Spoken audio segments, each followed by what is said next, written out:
Okay, good afternoon, everybody. Welcome to EHEF Indonesia 2024 pre-event talk show series, Meet the EU Member State.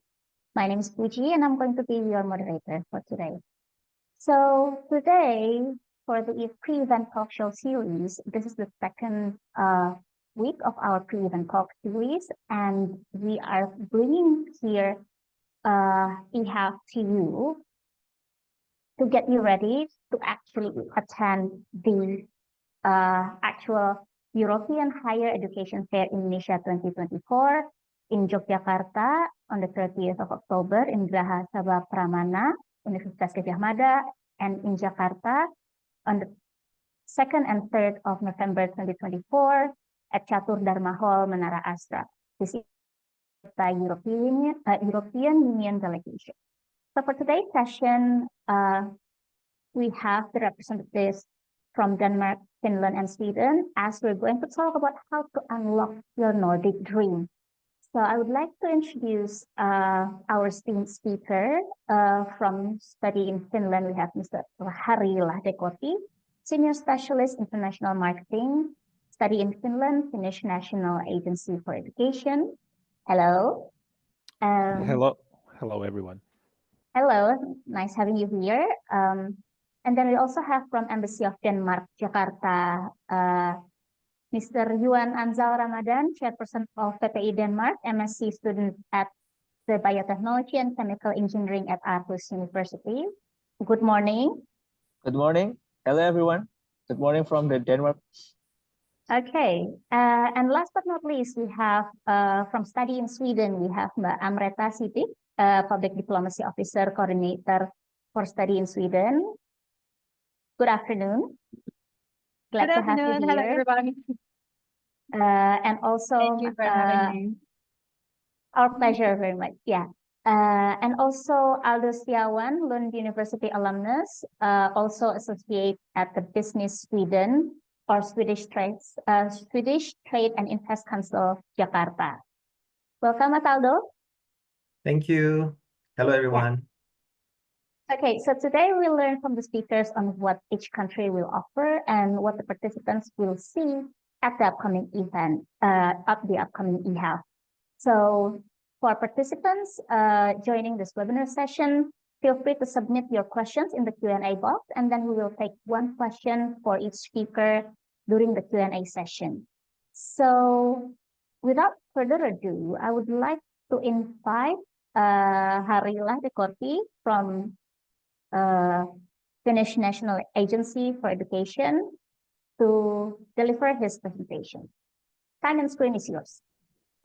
Thank you very much. Thank you for the introduction and greetings from Finland.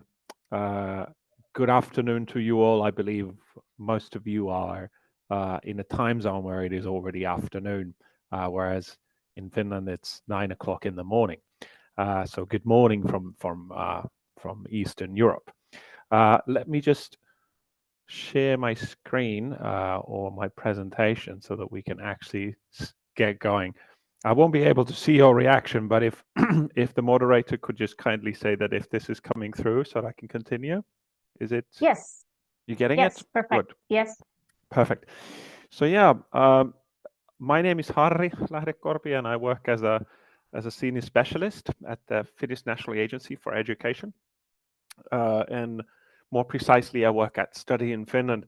And I was actually honored to visit EHEF Indonesia last year around, and we've been pretty actively involved with EHEF throughout the years. And even this time, there will be Finnish institutions present in Jakarta. At least there might be some. I'm not sure if there are in Yogyakarta as well, but at least at the Jakarta fair there will be. So I'm very glad to actually deliver some basics about Finland to you. More of that you will be able to learn on the booth upon arrival.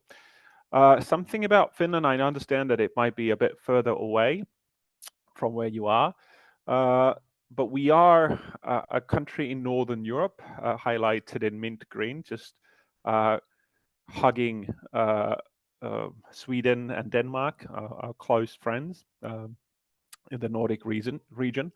And we are a leader in education and a green and even innovative country, you could say, a population of about 5.5 million people in a country rather large. So we have a lot of ample space, something that might actually be common to both Finns and to Indonesians is that we both of our nations, we have an absolutely ridiculous amount of islands. So Indonesia is known for many beautiful islands. Finland has numerous islands. There has to be tens of thousands of them rippled around the coastline between Finland and Sweden, and also in the inner land, because there's tens of thousands of lakes in Finland, and those lakes might have islands. So enormous amount of fresh water and islands is being utilized in Finland, which obviously helps us being green and also relax on our free time. We are a technology powerhouse as well as a safe and a well-functioning society. I guess that will go across the board on many of the Nordic countries. Rather social democratic, very equal and safe society. I would probably describe not only Finland but other countries as well in the Nordic regions. European member state. Yes. Sorry, Harry, before you continue, do you mind putting your presentation on full screen? Thank you. Is it not? It's not full screen. Oh, okay. You shared the screen, but it's not full screen yet.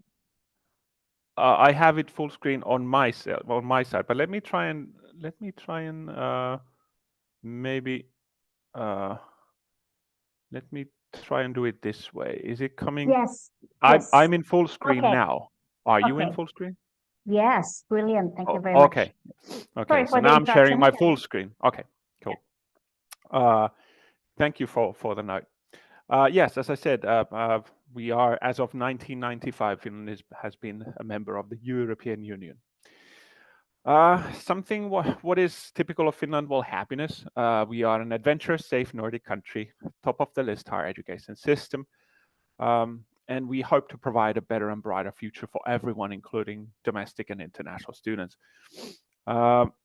In brief, obviously we have a large selection of higher education opportunities. They are English taught degree programs, close to being 600 fully English taught bachelor's and master programs. You could do a PhD in Finland as well. Those are, but the easiest way to get a hold of a higher education degree would be tapping into our national application information bank, or this kind of portal called Study Info, where you are able to scroll and browse all of the study opportunities, including bachelor's and master's at least. There's also ample information about scholarships. Study in Finland has a separate website, but once you start digging into study opportunity information in Finland, you find yourself going back and forth between Study Info and Study in Finland. Study Info is critical when you have to submit an application. Then a quick note about sustainability and green fields of study opportunities. Finns, we seem to rank well in sustainability. The Times Higher Education for top 30 Sustainable Development Goal rankings. There are 3 Finnish universities, academic universities, that are ranked on the Times Higher top 30 list, and also other universities that have the ranking further down in the ranking as well.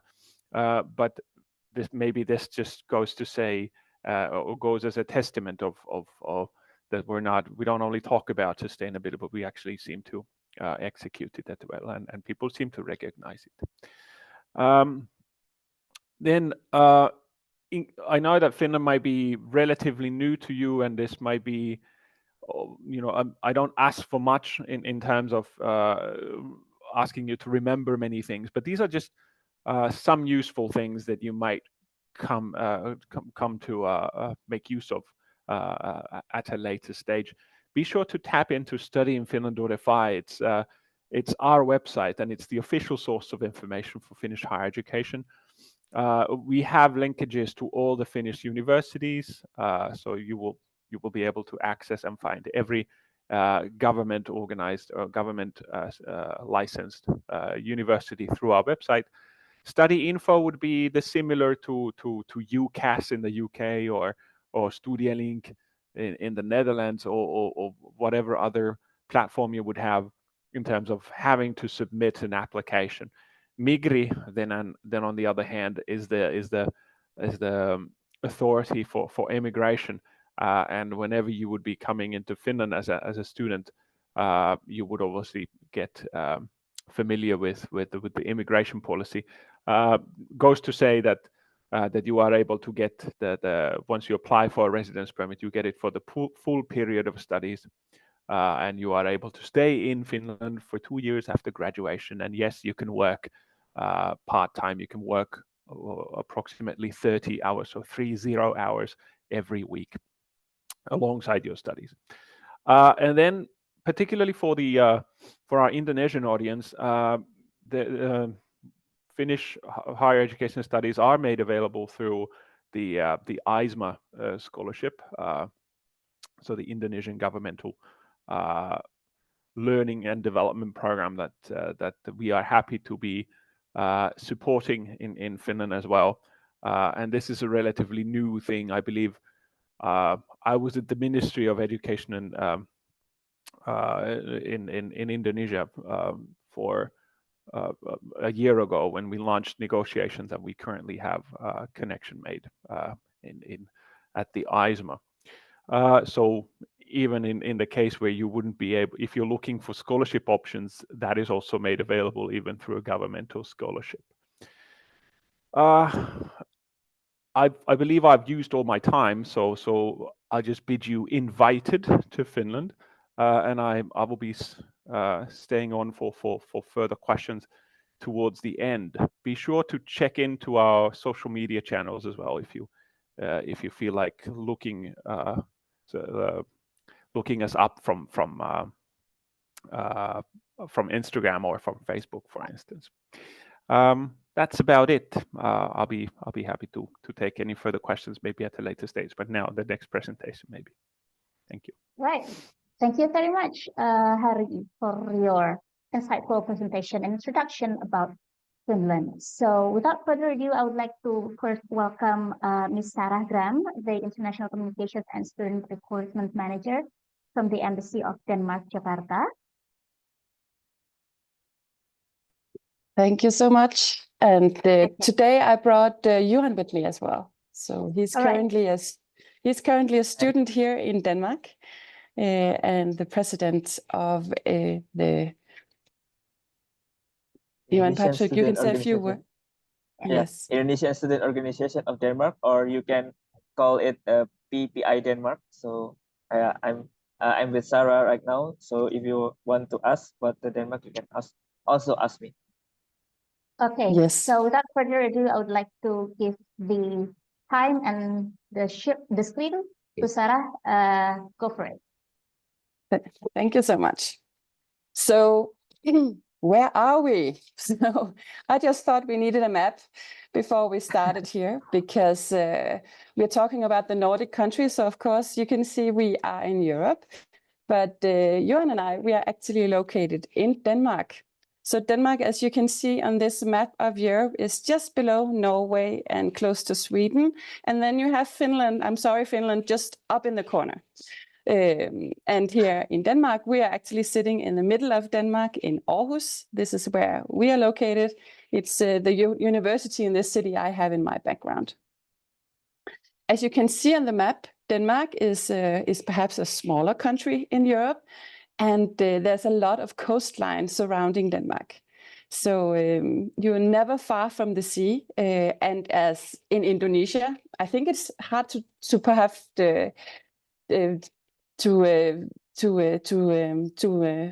to say something that similarities, but in Denmark we have more than 400 small islands and more than 8,000 kilometers of coastline. So if you look, for instance, at India, it's actually more coastline than India. So that's just a fun fact for you, that there's a lot of nature and coastline here in Denmark. So Denmark is in which country? I heard, I'm not sure if it's true, I heard it's one of the most searched phrases about Denmark. So let's start with the basics. It's a population of around 5.8 million people. And as you could see on the map just before, the capital is called Copenhagen, and it's very close to Sweden. The coastline, as I said, it's more than 8,000 kilometers. And in Denmark, you can drink the water from the tap, or you could drink a beer or a soda from Carlsberg. It's just one of the many big companies coming out of Denmark. I'm mentioning Carlsberg because we have companies like, you might have heard about Lego, Novo Nordisk, but just quite a few big companies coming out of the land of Denmark. And Denmark is second to only the Netherlands worldwide when it comes to biking. So make sure to buy a bike. I know, Yuan, you already, I just saw you actually biked from Copenhagen to, some of your friends biked from Copenhagen to Aarhus. to Aarhus. It's crazy. Yeah. It's crazy thing, but yeah, it is very fun to biking. So you will definitely learn how to bike when you arrive in Denmark. So how is it being an international in Denmark, you might ask?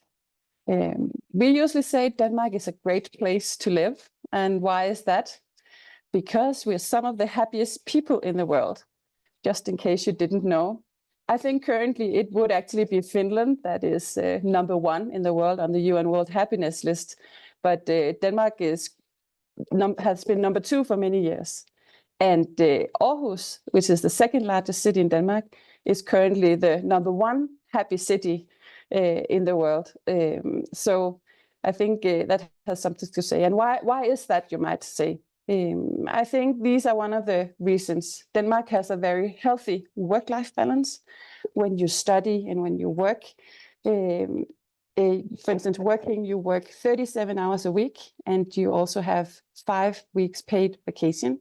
It's one of the 5 safest countries in the world, and it has the world's lowest level corruption, once again, on the Transparency Index.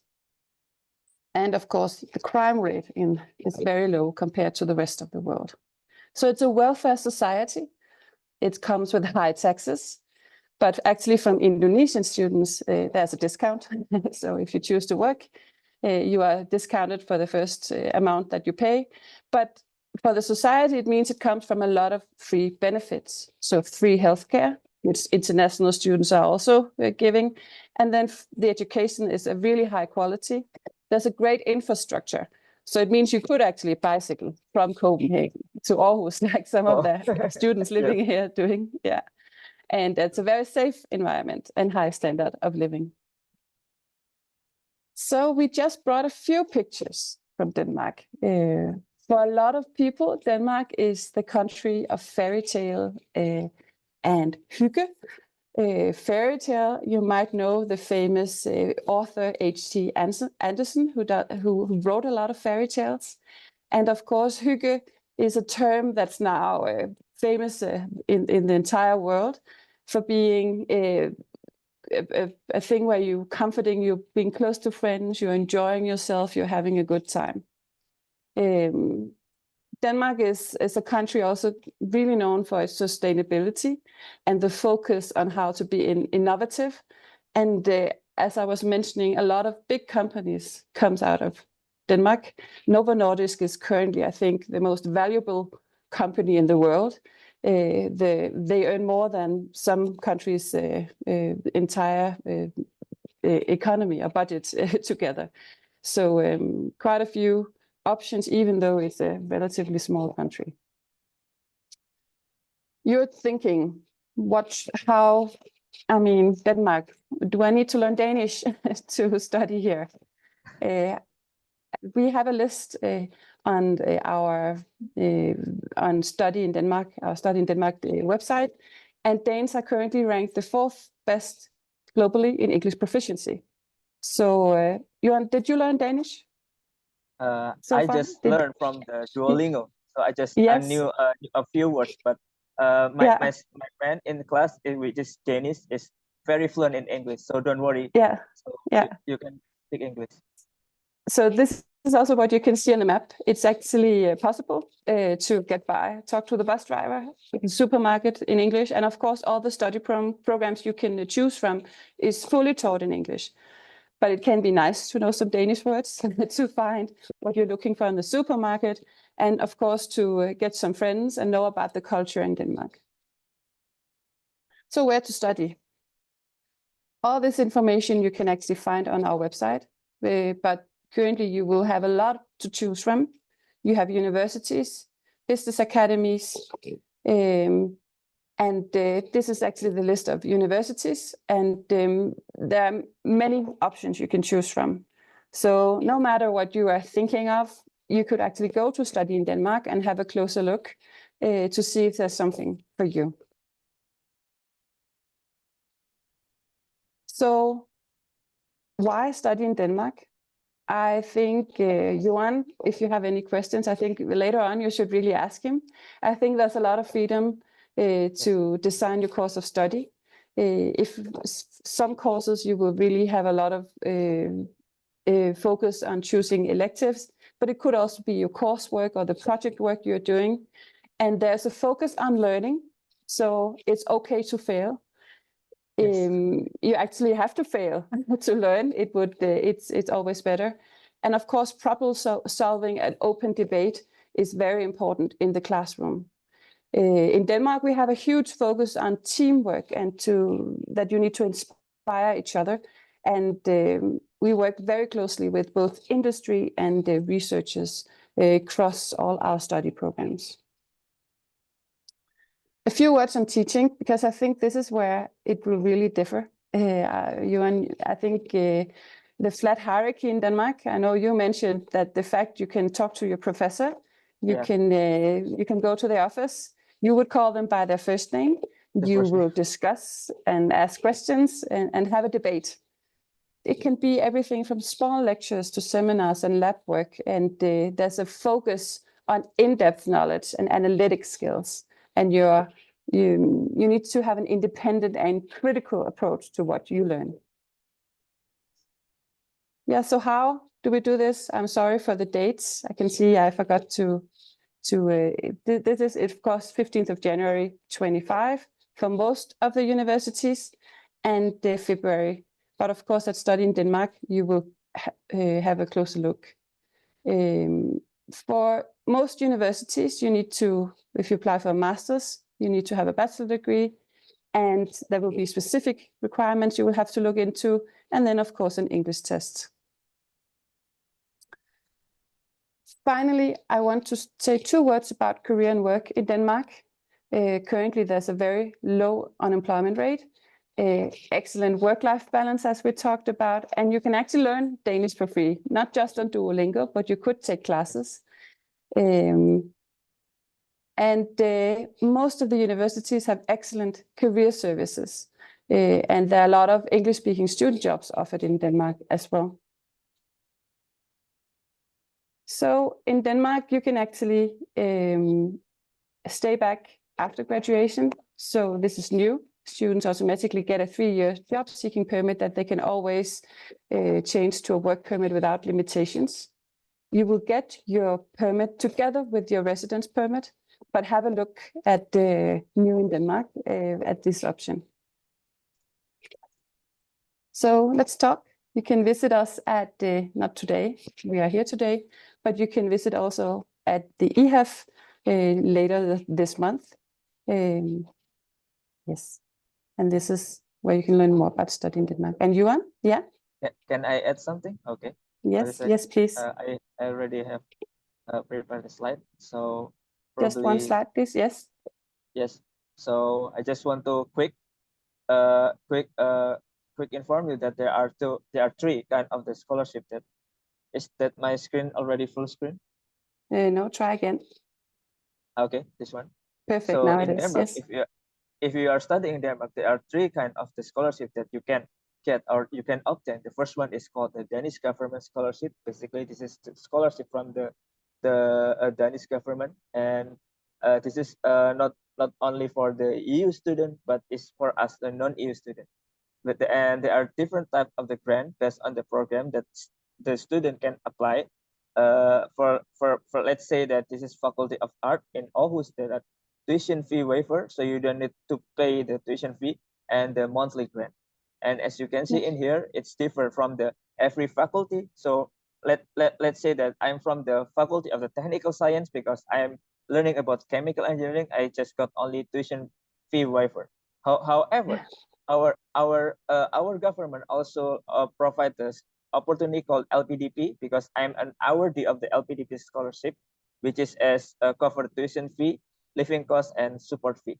And the last but not least, if you are pursuing the PhD or the higher degree, you can also get apply in the Denmark as the fellowship. So basically, the company or the university pay you as the researcher. So Yes. that's all for me, and I think that's the opportunity scholarship that you can obtain in Denmark. So don't worry, guys. Denmark is not that Yes. kind of the frightening about the cold of the blizzard or everything, but it's very fun to learn it. An Right. important information about scholarship. Thank you so much for joining. Right. Thank you very much, Yuan and Sarah, for sharing to us about how is it to study and live in Denmark. So without further ado, I would like to invite Amreta from Study in Sweden to share your presentation and unlock our Nordic dream in Sweden. Hello, everyone. Thank you very much. And I'm so happy to be here with you today. Thank you for joining us. I'd like to try to share our presentation first. Here it is.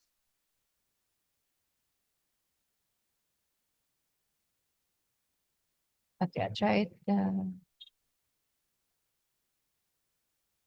Okay, is it full screen already?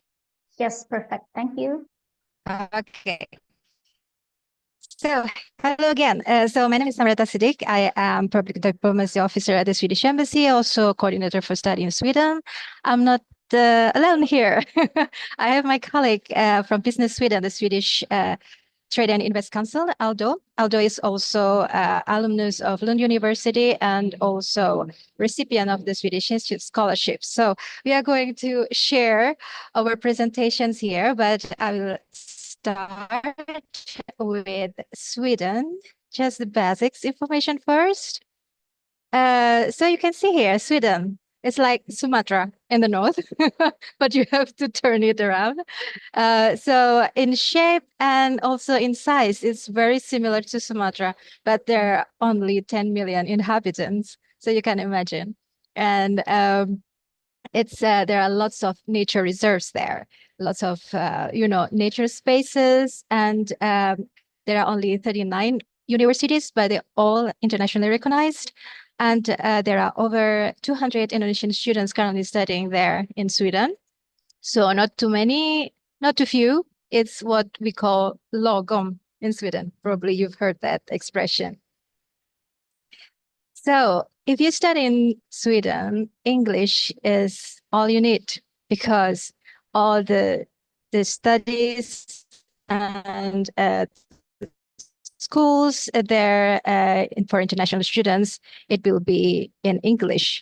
But we will always suggest that you would also learn some Swedish because Swedish is also everywhere. It's, in everyday life, you will see all the signs. If you go to the supermarket, if you go to the post office, it's not post office, well, in shops and everything in Swedish.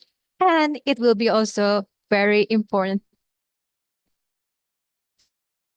thing if you want to speak with all Swedes, not only at the universities, but also everywhere. And they speak Swedish.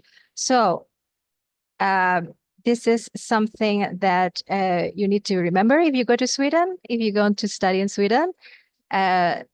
English is all you need at the university, but please don't forget to learn some Swedish. It's fun. And you can take some courses for free when you're a student in a Swedish university. And of course, for studying in Sweden, we are going to participate in the EHEF, of course. So please visit us at the Sweden booth. We will have Study in Sweden as our national representatives, but we will also have 7 booths from Swedish universities. So there are over 39 universities, as I mentioned. 7 will be represented at EHEF. And there are over 100 programs for bachelor's and over 1,000 programs, master's programs that you can choose. And you can go to studyinSweden.se/programs. You can choose your programs, but which, where you can study in Sweden. You can see here in the map, so many of the universities, they're located in the south, whereas, there are lots of universities on the south because the population is also concentrated on the south. But you can see also even in Kiruna in the north, there is one university is specialized in spacecraft engineering. So if you want to study about spacecraft, you can go to Kiruna in Sweden. It's almost space. The application process is super simple. It's the same every year. So you can start applying online in October. And once you apply, you can apply for 4 master's program for one universities or 4 different universities. And then also 8 bachelor's programs if you want to study in bachelor's. And in January is the application deadline. Normally it's in mid-January. And then you can apply for Swedish Institute scholarships, which is, the scholarship by the Swedish government. Aldo will be talking more about that. And then in March and April, you will receive the admission results and you will start your studies in August or September. And this is some information about the English language requirements. As I mentioned before, that English is all you need to go to study in Sweden. And this is the information from last year. It's basically the same, probably. So for IELTS academic is, 7, no sections below 5.5. For TOEFL IBT internet-based score of 20. But of course, if you go to EHEF and you meet with our universities, you can get the more updated information. So don't miss EHEF, of course. Tuition fee is, of course, for Indonesian students, there's the subject of tuition fee. It really depends actually on the program, but roughly it's on average is about Swedish kroner 129,000 or around 11,200 euro or around 194 million rupiah or 200 million rupiah. But of course, it's also subject to change because probably there are different changes in the tuition fees as well.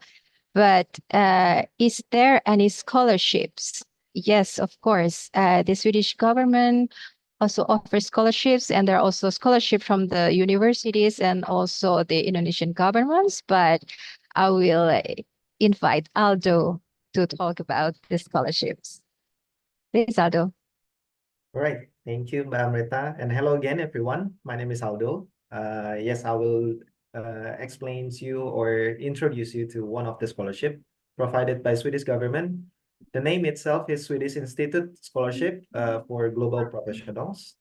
It really reflects from its name, meaning it's for the professionals, completely different application with the study.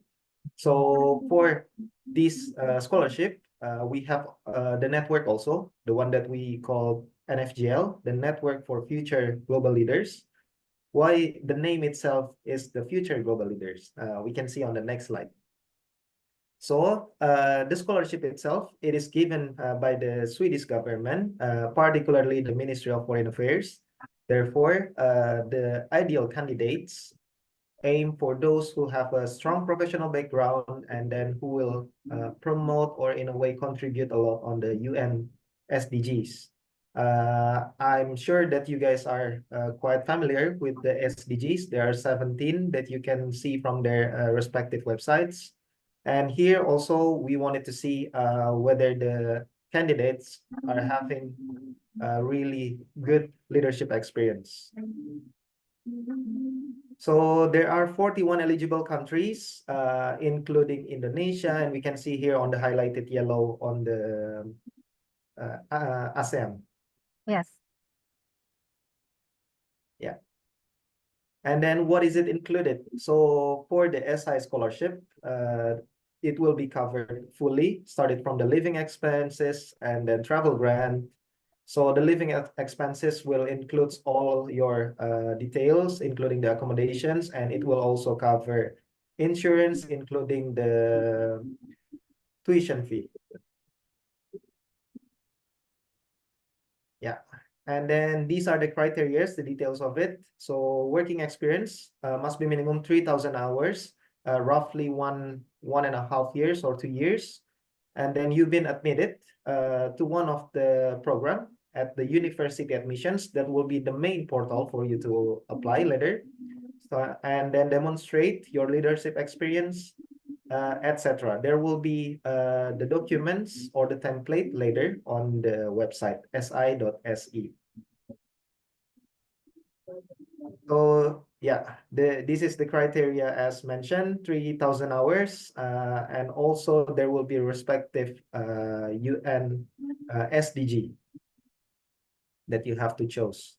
So how about the timeline? There are a lot of questions about the timeline. Mbak Amreta before presented the parallel timeline, so to say. The program opened in the October, and then the application deadline is in January. Then on the March itself, it will be the admission results. But before that, we have the portal for the SI scholarship. So there are only two portals: university admissions for the university, and the second one is the SI scholarship. So I can add, this is the website. It's always the same every year, thankfully. So I can already put it here. Yeah, but we are going to, of course, to give you more information at the EHEF if there is an update. Yeah. And as mentioned, all the required documents are at the si.se. So I think the time is also already up. So yeah, would be great to throw the questions to us, and then we try to answer all of your questions. And just just one addition, that you were allowed also to work in Sweden, that you can stay for another 12 months after your studies. All right, thank you. I'll refer it back to the moderator. Okay, thank you very much, Mas Aldo, Mbak Amreta, and all speakers for sharing the, the start of how we can unlock our Nordic dream to study in Denmark, Finland, and Sweden, respectively. So I would like to start the next part of the session, which is the talk show, to basically encapsulate what you have already explained and try to go a little bit deeper on that to also help the Indonesian students who would like to study in the Nordic countries. So first thing first, other than the introduction of the country and the program available in your country, what is the most important homework or research that the Indonesian students should do before visiting your booth at EHEF Indonesia 2024 to ensure that they have a productive and effective consultation beyond the general question?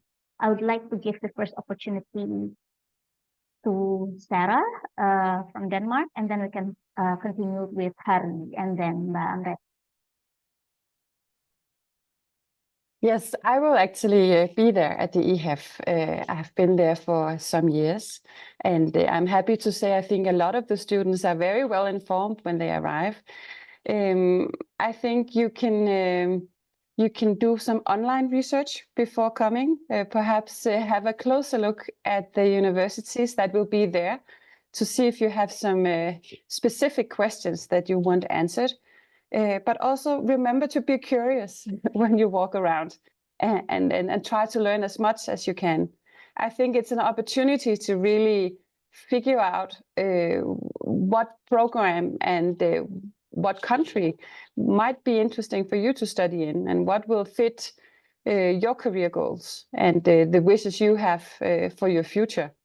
But I think coming there with an open mind and try to perhaps do some online research before to see what university representatives will be there, because it's really your chance to talk to someone in person at the fair. And I know there will be a lot of Nordic universities there this time. Yeah. All Yeah, right. all right, thank you. Harry, yeah, you said? Yeah, sorry if I jumped the gun. I wasn't sure whether I should just continue immediately after Sarah. Thank you. Well, as for Finland, obviously many of the same features would apply. What I would encourage everyone to think is what is the experience that you want to get out of you going out? Is it that you coming in for maybe for a semester and then coming back? It will be a completely different nature of an experience if you then decide, well, you know, I might settle in Finland, and then you would be considering things like employment, for instance, like would you like to graduate and start your life in Finland, maybe build a family where you would have your children in Finland and or in the country in question. That's something that those are big questions that I would encourage you to explore, not having to know the right answers. I'm sure that every country would be able to fit the needs once you know what you want for yourself. And quite as Sarah said, and what was said before, we have a multitude of universities presented in at the actual EHEF fair. They are mostly science universities on a master level. They have bachelor degrees as well. But please try to have what I find most difficult answering is if someone comes to me and asks, what is the best university in Finland? Like that's an impossible question to answer, but yet it's very common to face such a question. Rather, I would encourage people to think about on your own passion. Start looking at the things that you want to do, and then maybe try to find the relevant study course or the program, and then find that higher education institution that has that field, and then discuss, because those people who are on the stand, they are experts. And even beforehand, you don't have to wait until EHEF. You can obviously start approaching the higher education institutions, or you can chat with the Study in Finland ambassadors that are listed on our website. They are actual students, so you don't have to wait until then. But those, I would encourage you to think of what is it that you really want. It's a big question. It might be too big of an enigma, but still, it's one of the most important things that I would encourage you to explore. All right, thank you so much. That's a bit of a existential question right there. So we'll explore that a little bit more. Amreta, your please. Oh, yes, I was just would like to quickly add that I would second Sarah and Harri. When you come to EHEF, a fair, education fair, you really have to already know what you really want to study, in Denmark, in Finland, in Sweden. And also you did a little bit of research before that. So when you come to the fair, you really use your chance to really meet with the representatives of the universities, because you already know what you want to study, but you really want to know, you can add just to more of what you really want to do, and you already go to Sweden or Finland or Denmark. So yes, that's a quick addition, actually, just the same thing as what Sarah and Harri already mentioned before, because that's the key. When you come to a fair, that's what you really have to do, actually. You really have to know what you want to study and what you want to do after that. All right. So thank you, Mbak Amreta. And I'm going to pick up from everyone's answer to basically when you do your after you do your research, then you will know what you want better. So what would you suggest? This is also another question for everyone. What are the specific information or documents should they prepare to maximize their interaction with you at EHEF? Maybe Mbak Amreta can start, and then we go to Harri and then Sarah. Okay, now I will try to invite Aldo here because Aldo has been there, done that. Probably Aldo will have more ideas about that. Yes, sure, Mbak Amreta. For the general documents, so to say, as mentioned by Mbak Amreta before, so it's the IELTS itself or the English proficiency. It could be IELTS, TOEFL, or another documents. Special case, if your university conducted fully in English, it could be uploaded by your transcript only.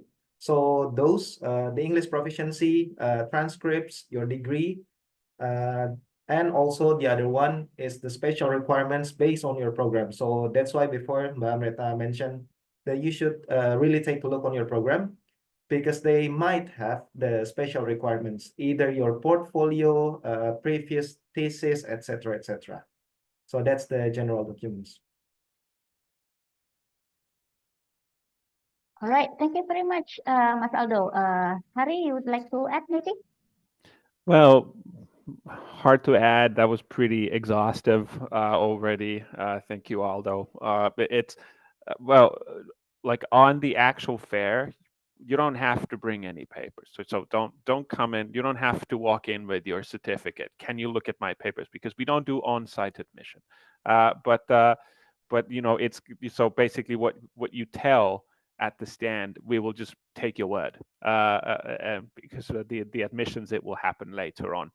But IELTS, it's not mandatory for every English program, but it certainly would help, and sometimes it is even required for admission.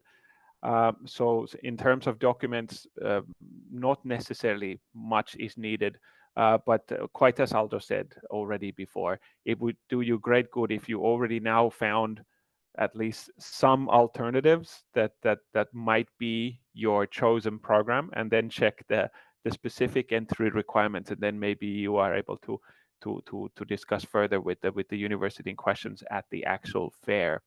But other than that, I have nothing further, except for the fact that the fair in itself, it actually is timed rather conveniently in terms of application periods.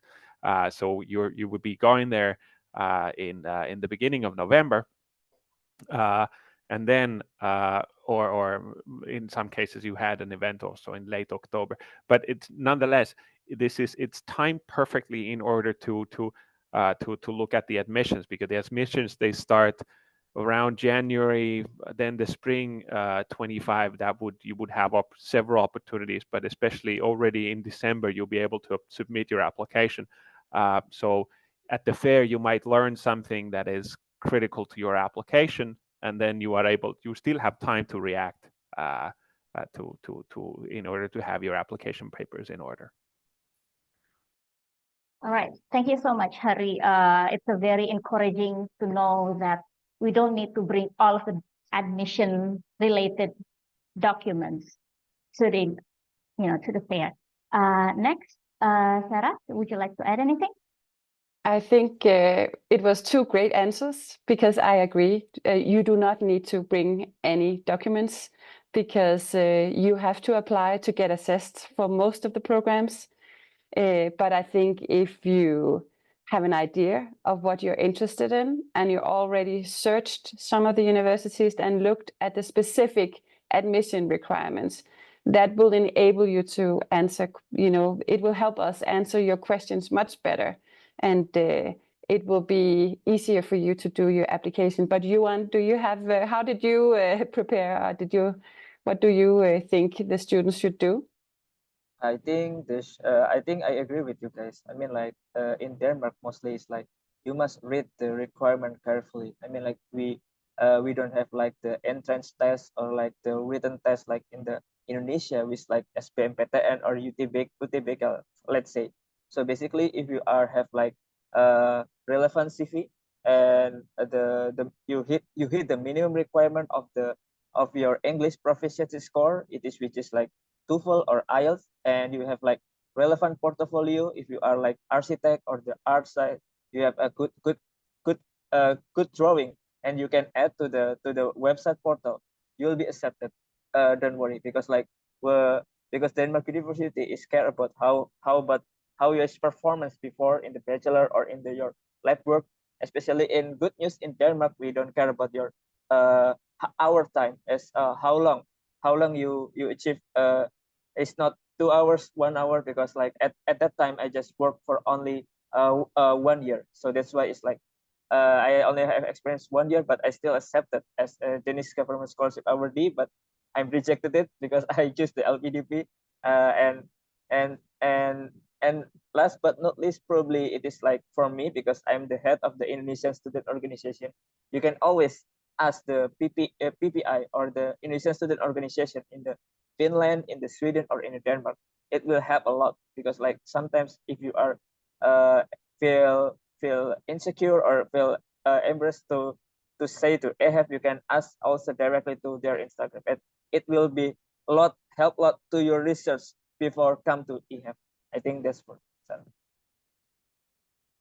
Good All idea. right. All right. Thank you very much. It's been very insightful, and I think we have accumulated quite a lot of questions. So we're going to go straight to the question and answer. Brace yourself. It's a lot of questions. Anyway, so first thing first, I would like to ask to everyone.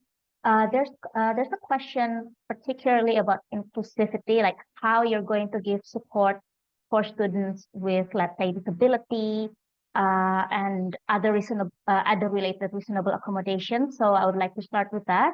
Maybe we can start with Harri, and then we go to Sarah and Amreta.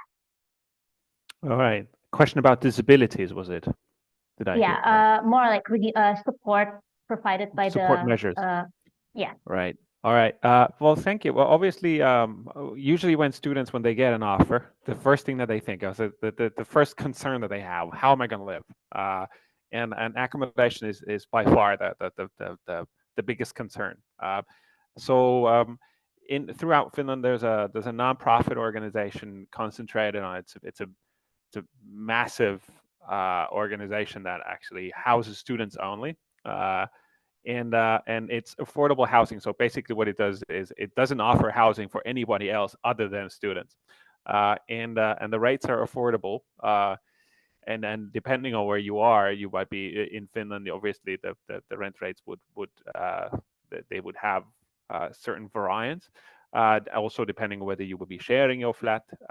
One thing in common for those is that whenever you get your tenancy agreement, it would include Wi-Fi, water, gas, electricity, all that already into the rent. So it's a pretty neat one-stop shop, so to say, or kind of service, a turnkey solution to finding housing. And the neat thing is that you get to there's tens of thousands of those, and each city has their own. But it's something that you will learn to appreciate when you come to Finland, because you won't be able to find such rates anywhere else. Obviously, there's the private market too. Then institutions themselves, they usually have people who are dedicated to there's international career services, alumni services. Then there's even, so they're looking into like really mentoring you into getting, if you want to seek a particular kind of career, so academic advisory and counseling in terms of building the kind of a career that you want, so you are able to mentor and maybe go back and forth with your dedicated professional. That's higher education specific, so that's, it's not governmentally led or anything, but the higher education institutions have found that these kind of services are appreciated by the higher education by the international students, and that's why they are maintaining them, because there's a particular need for that. And then, well, disabilities, yes. Well, there was a question in the chat. I already answered it. But yeah, it's up to the lecturer, and in terms of learning disabilities, more and more we are taking those into account, and we're very glad to offer kind of alternative solutions as to how to complete a course, and it's not only one way, to say in short. But yeah, I'll let others answer as well. Yeah, okay, thank you. Sarah, maybe you can add from how it's going to work in Denmark. Yes, as you might hear from our answers, sometimes I think the Nordic countries are very similar in a lot of ways. In Denmark as well, I think there's a lot of different student accommodation you can apply to. It all depends on the city you're studying in. In terms of disabilities, how do we support students with disabilities, be it physical or I don't know if you have something you need help with. I think what I would do as a student was to connect with the specific university that you are interested in. As an example, I can say that, for instance, in Denmark, the university where I'm currently sitting at, I know that the housing that you can apply for, you can ask that you want to be in housing with an elevator. And you can also connect with the university to ask if you have difficulties taking notes because something with your hand, you can get assistance and you have to apply for this. But it becomes very specific, and it can be very specific what you need. So I think if you're visiting EHEF, why not ask the universities there and reach out online as well. I know the universities are very happy to connect and answer your questions. So I think I would reach out if you have a specific need. But I think the Nordic countries and Denmark specifically, there's a lot of emphasis on how everything needs to be accessible. Online, you should be able to read our pages, even if you're blind. You should be able to access buildings in a wheelchair. So a lot of emphasis on accessibility, and that we need everyone. We should be able to live in an equal society where we all have the same access to everything. So, but the specific needs you might have, I would reach out to the universities and ask them. That would be my best answer. All right, thank you very much. Amreta, do you have anything to add? Yes, I agree with Sarah that you can actually ask the universities, and for you to know that in Sweden, each universities, they have specific person who is responsible for students from Indonesia. So you can ask that specific person, actually. You can reach out to the international department of each universities, and normally there is someone who is specifically responsible for Indonesian students going to that specific universities. And also for your information that the Indonesian Embassy and the Embassy of Sweden in Jakarta, we have something that we call the pre-departure event for Indonesian students going to Sweden before their departure. So we, of course, we encourage all the students to come and to know one another, and then how we can help, how we can assist if there is something that needs to be assisted. And of course, we are in close contact also with the Indonesian Embassy in Stockholm. Once the students arrive, there will be an event that we call the Welcome to Sweden, where the students got all the information about what they should do, what they can do, what, if they need help or, that kind of things. So I think what is important here is that, you don't need to worry, but please ask the universities, the embassies, or the PPE also, because once you are in Sweden, in Denmark, in Finland, will be part of the PPE Swedia, PPE Denmark, PPE Finland. And if you already know people, you already know your friends, your fellow students, it will be much easier, if there is something. So yes, for me, I don't know if Aldo has something to add. No, I'm just echoing what Mbak Amreta already said. It's a special perks that we have as Indonesian students. We have the PPE. I mean, yes, from PPE, they could help the informations about the study, about the accommodations, and also like Amreta said, it's really good to know your friends prior to your study or departure there. All right, thank you very much, everyone. So we have a handful of questions related to master's degree. So let's just cover a bit of that. So how big is the chance to get accepted for a study such as master's degree if you already have an equivalent degree but you would like to pursue, let's say, another master's? How is it like in Sweden, Finland, or Denmark? Maybe we can start with Sarah.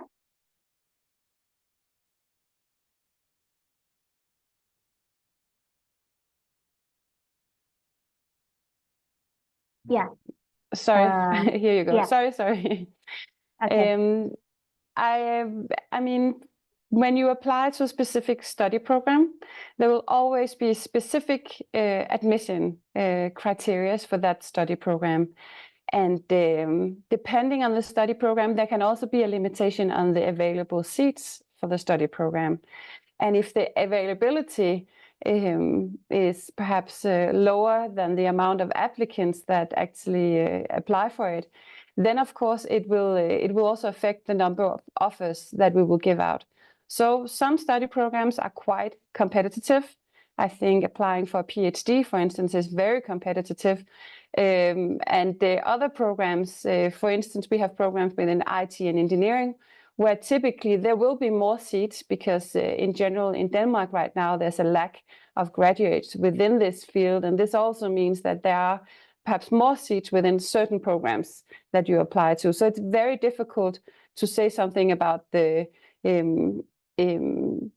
how easy it is to access a study program. One thing I can say is that typically in Denmark, you need to have a relevant bachelor degree to apply for a master's degree, for instance. So typically you'll build on top of what you already learned. So if you want to study mechanical engineering, you will probably have to have some kind of a mechanical engineering background. But of course, if you're applying to a more interdisciplinary program, you could come with another profile. So it really depends on the study program you're applying for and the number of seats available for that specific program. So try to reach out and have a closer look at the website. And remember, you can actually apply. It's different from Sweden because you can actually apply for the specific university. So you could apply for more universities than just one. So for instance, I know that data science at the University of Southern Denmark is very different from the data science program we have at Aarhus University. So you might want to have a closer look at them and decide to apply for more than one program when you apply to have a higher chance of getting a seat or getting an offer. All right, thank you very much, Sarah. And I think you have raised a very important point to actually know what kind of majors or department or study program that you would like to go to and see whether you already have sufficient background for that matter as well. So next, Harri, maybe you would like to explain how is it like in Finland? Yes, thank you. Maybe just to add something to what was already rather well explained. Yes, you would need a relevant field when doing your masters. We seem to pick up a trend where we get more master applicants from Indonesia. I actually don't know why that is, but that seems to be the case, especially with EHEF. But in terms of like acceptance rate, well, obviously on a national level, yeah, we can say that you know we have something like a national average, but it's pointless to give a national average because if like the national average acceptance rate, it doesn't probably you are very unlikely to hit that particular figure because there's so much standard deviance in between the certain fields.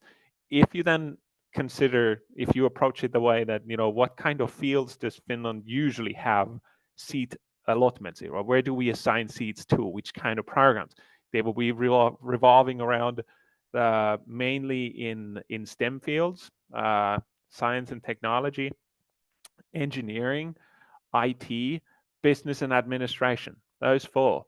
We can also see quite a few degree programs being offered in the service sector. Those would be bachelor degrees mostly. Or then we don't do medicine in terms of educating doctors to practice medicine. You can do your bachelor's degree in nursing, and you can see a particular interest there as well. But in terms of seat assignments, like where do we have most of our international students coming into, and where do they get best employed, would be technical fields, IT fields, business and administration. Those would probably be the fields that I wouldn't be surprised if one of you would end up in those fields, simply because of the reason that that's where we assign seats to. But yeah, maybe that gives you some sort of a satisfactory answer. All right, thank you very much. Next, Amreta. Yes, for Sweden, definitely the possibilities there. But I also have Aldo here who knows more about this because he has been there. Aldo, probably you can add. Yeah, Amreta. Yes, I mean, as we've seen before, for studying in Sweden, we have the Swedish Institute, who offers like one of the scholarship that wanted to promote the SDG itself. And one of the value is the equality. That not only something that we wanted to demand, but also the one that we implement. Therefore, the opportunities is always equal, is always the same. Whether you are applying for your first master or the second master's, the requirements are the same. There's no, how to say, priority or specialty in a way for that applications. But then when it comes to the application, if you have your previous master degree that you wanted to apply, you were really free to upload so. But then one thing to underline here, whether it is a value add or not, or even make your reasoning stronger. But then back again, when it comes to the applications, all the same. Also, one thing that I wanted to highlight, it's quite the difference that we have here in Indonesia for the study application and also in Nordic countries. So, I mean, in Indonesia, we take a look at the previous degree that we have, but then in Nordic countries, it's not the degree that they demand, but then also like the courses that we have taken before. So cross majors, cross program is often allowed. It also good to mention that you can see the syllabus from the respective programs, because the name of the program might be the same. Let's say like in Finnish university, Danish university, Swedish university, but then like the full program itself, the courses, the methods, the scorings might be different. So it will be good for you to know first. Yeah. All right, thank you very much. So we have a handful of questions still, but since we have limited time, we only have one. We have time for only one more question. So for the participants of the webinar, I see that now we have almost 200 participants joining this webinar. I would like to also encourage you to come to EHEF to Jogja, in Jogja later this month, and then in Jakarta in early November. So last question is for everyone when it comes to scholarship, is that if a student have already received a letter of application, but they have failed to secure their scholarship, is it possible to defer or postpone their intake to the next year?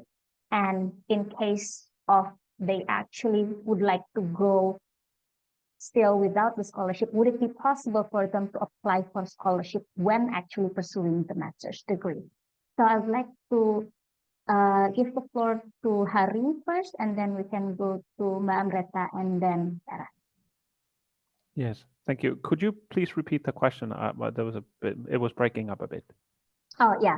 So when a student, let's say they have received an LOA, and then they decided to not pursue the study because they cannot secure a scholarship, would it be possible to defer or postpone their intake to the following year? And in case they still would like to go, would it be possible to apply for a scholarship once they are pursuing the master's degree? Right. And if there's any restriction on combining different scholarships? Well, yeah. So in terms of scholarships, it's a real jungle. I'll just have to be very upfront about it. There's no going around it. So the scholarships that, unfortunately, for instance, Finland, we don't offer national scholarships. So let's put that on the table first.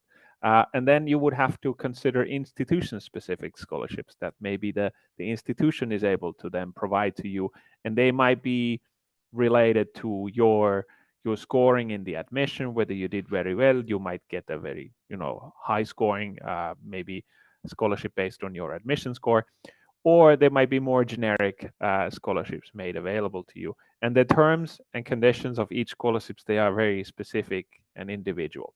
So it's really hard to answer that question. We do have the as I already mentioned, the national scholarship from by at least Aalto University. You are able to study there with the Indonesian government scholarship. So that's something that I hope you are able to make use of. And more on that, you are even able to read it from the ISMA website. But in terms of postponing your studies, yes. So you can postpone your studies when you are accepted. It's harder to postpone it if you get an acceptance letter and you haven't started yet. You really need a good reason, this is regulatory. It's stipulated in the Finnish legislation. So grave illness, for instance, military service, pregnancy, these are all stipulated in the Finnish law. That if you want to postpone your studies, if you're talking about your first semester. Now, if you have already started, then it's a matter of you just giving up a notification that, hey, by the way, I won't be able to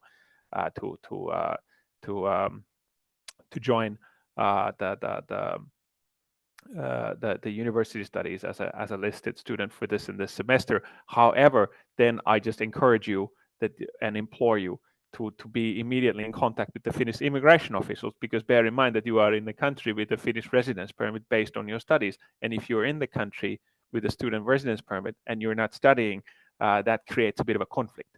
So you have to, but the key to that is to actually be very transparent about it. I believe this goes along all of our countries, but at least for Finland, is that we're not we really like to help you, but we can't help you if you don't tell us that you're actually planning on taking a sabbatical on your studies. It can be done, but the more open you are about it, this goes away. It's a Nordic way of doing things. The more we know about it, the better we are able to help. So just to make you understand that we're not against you, we're actually here to help you, but we can't help you if you don't know. Thank you.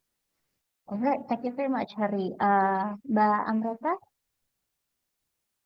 Yes, for the Swedish Institute Scholarship or the Swedish government scholarships, unfortunately, we already have some strict rules that the scholarship will have to be taken that year where you receive the scholarships, which means that it's not possible to defer the scholarship from the next year, but to postpone the studies, for example, you have your own funding, for example, then there has to be some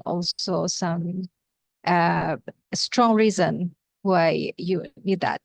And of course, I mentioned earlier that there is one specific person that's assigned to assist the Indonesian students in each university, so you can always contact that person.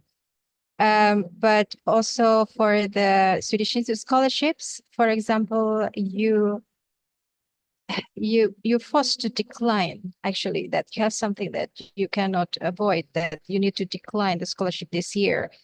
You cannot defer the scholarships, but if next year or the next 2 years you would like to to try again, to apply for scholarships again, you are allowed. Actually, there is no blacklist whatsoever.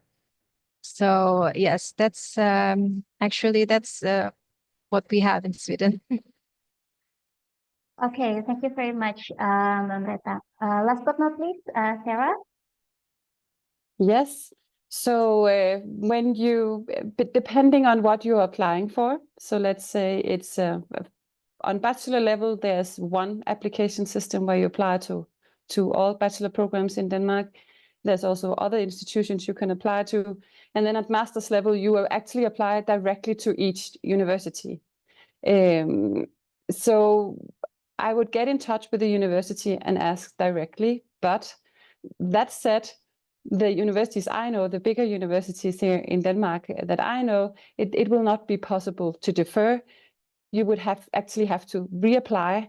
And of course, if you got an offer once, it might be possible to get an offer again. And the same with the scholarships. The Danish state scholarship is actually money it's actually the university itself that decides which students should get the Danish state scholarship. So the money comes from the ministry, and it's the different universities and institutions that decide who will be scholarship recipients. And typically there, if you say no thank you to a scholarship, it will go to someone else that year, and then you would have to reapply.